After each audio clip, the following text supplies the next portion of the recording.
Até que as pedras se tornem mais leves que a água é o mais recente livro de António Lobo Antunes. O escritor recebeu a SIC em casa e numa entrevista exclusiva falou da vida, falou da morte, de Deus e da guerra. Um tema que volta a marcar a sua obra literária.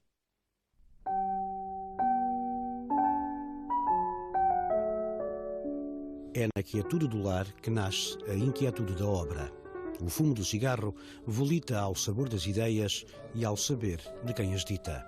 Eis António Lobo Antunes, aos 75 anos de uma idade que não dispensa inocência nem desassombro. Não sei quanto tempo tenho. O meu medo principal é não ter tempo de fazer tudo o que gostaria ainda de escrever. Porque acabei por construir a minha vida à volta dos livros e isto desde foi a nossa mãe. Nós somos 6 filhos, que nos ensinou a ler a todos com 4 anos.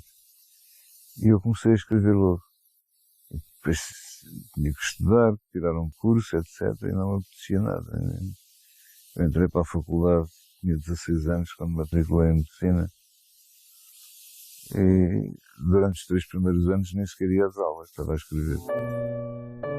E assim o princípio se fez verbo e a escrita modo de vida. Uma experiência quase lânguida que afasta sem devaneios o torpor que parece, mas não é. Eu escrevo devagar e demoro muito tempo a aquecer o motor do carro. E depois ele começa a funcionar sozinho. E a maior parte das vezes, ou muitas vezes pelo menos, sou a pessoa que fica mais surpreendida com os resultados. Não imaginava nada que fosse aquilo. É como alguém que sabe que sai para caçar coelhos e lhe aparece um dinossauro, ou uma figura mitológica, um unicórnio, ou seja o que for. Nunca sabe o que vai encontrar. Esperar o inesperado não é banalizá-lo, mas reforçar a surpresa numa obra tão singular quanto o seu autor.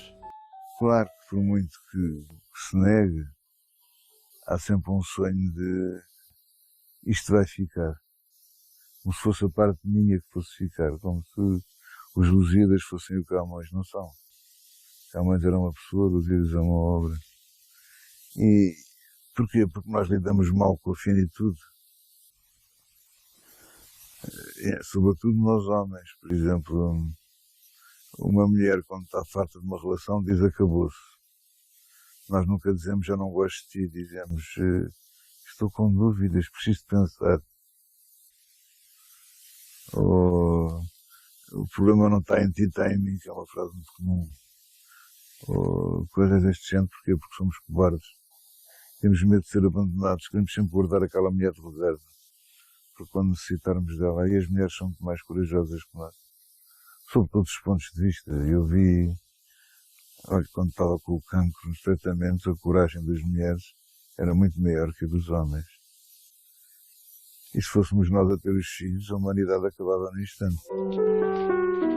Mas a humanidade aí está, quanto está o humanismo assinado na caligrafia que pontua e acentua os horrores e a reminiscência da guerra. É uma experiência vital, porque o Estado Novo fez muito mal, porque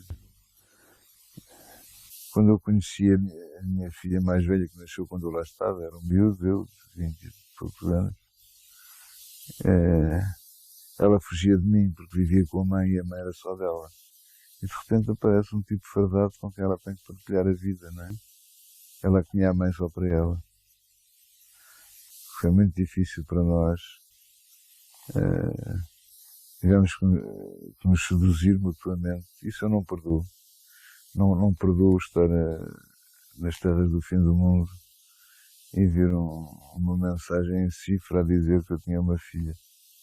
Isso não perdoo. A ditadura. Lembro-me ter ido para o arame farpado chorar como uma criança. Até que senti a mão do alfés no meu ombro.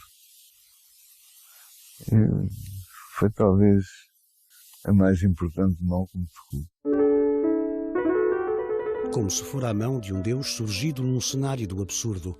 Vai daí a pergunta emerge com o seu quê de inevitável. Que relação tem o escritor com Deus? Uma vez perguntaram isso ao Voltaire e a resposta dele foi: cumprimentamos, mas não nos falamos. Eu acho que à medida que o tempo passa, vamos estando mais perto, até porque temos necessidade de qualquer, de um ser, uma presença, uma entidade, seja o que for, que pensamos que nos pode salvar de muita coisa. Agora, a eternidade parece-me óbvio que nunca a teremos, não é?